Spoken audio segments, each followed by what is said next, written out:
গামলাই কলা আমরা আমার একটা ছেলে লইয়া বসবাস করি। তারপরে একটা গরু পালি, 7টার দাম হয়েছে 1.5 লাখ টাকা।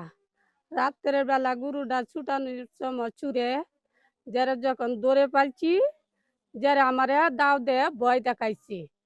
তারপরে সকালবেলা যখন মানুষের কাছে বলছি, তাদের আমারে 3খানা আঘাত করছে। কেউ নাকে কূপ দিছে, কেউ ডেডাত কূপ দিছে, কেউ মাথাত আঘাত করছে। আমার বায়ান গেছে বায়ান তেরে আঘাত করছে।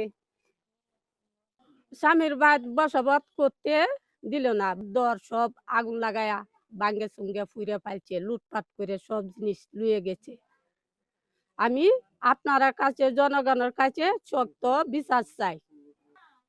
খুব ইটাইতেছে গর, এরপরে জ্বালা যন্ত্রণা দিয়ে বাইক নিয়ে আমরা দ্বারা দিছে ফোন দেওয়ার পরে আমরা গেলাম এবেলা 12টা বাজে 12টা বাজে গিয়া এবেলা শুক্রবারই দিন 12টা বাজে গেছি। পরে গিয়া আমরা একটা ফুয়াত ভাই আছে, আরেকজন সুরের বড় ছাঁচারে আনছি খবর দে, সামিয়া নাম।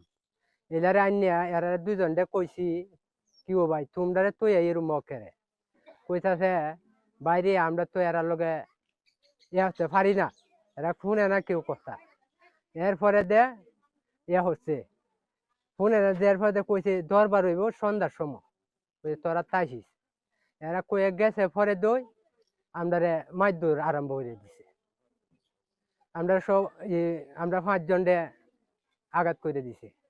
থামতেছে না, না থামাতে আমরা মানে যান রক্ষাতে যে দিক দিয়ে পারছি আমরা বের হইয়া আসছি। আসার ক্ষেত্র মানে যেই পর্যন্ত গেছে এই পর্যন্ত মারতে মারতে আমরা নিচ্ছি।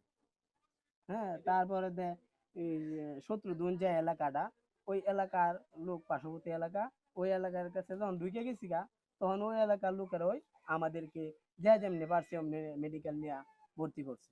ভর্তি করার সময় আমাদের পাশে এরকম গাইজন ছিল না যে বলবে যে এটা পুলিশ কেস করো বা কোনো কিছু করো। মানে আমাদেরও বেহুশ হয়েছিলাম আমরা। এই যে আমি এখানে একটা দাওয়ার কূপ খাইছি, এখান থেকে নিয়ে একটু পর্যন্ত নিয়ে প্রায় এখানে মনে হয় 14 না 15টা শিলি। এর মধ্যে অনেকটা গা খাইছি, ফলের গা, আর বাড়ি এমনি খাইছি, পাওয়াটাও খাইছি, পিছনে আছে। আর এমনি এই কিল টুসি মারি তো এগুলো আছে, এগুলো তো আর এখন এই শরীরে আঘাত তো মোটামুটি বুঝে গেছে।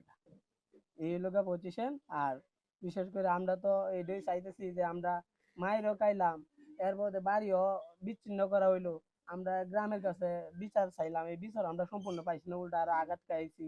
এইটাই নিয়ে মানে আমরা এখন আরে হয়রানি তো আছি।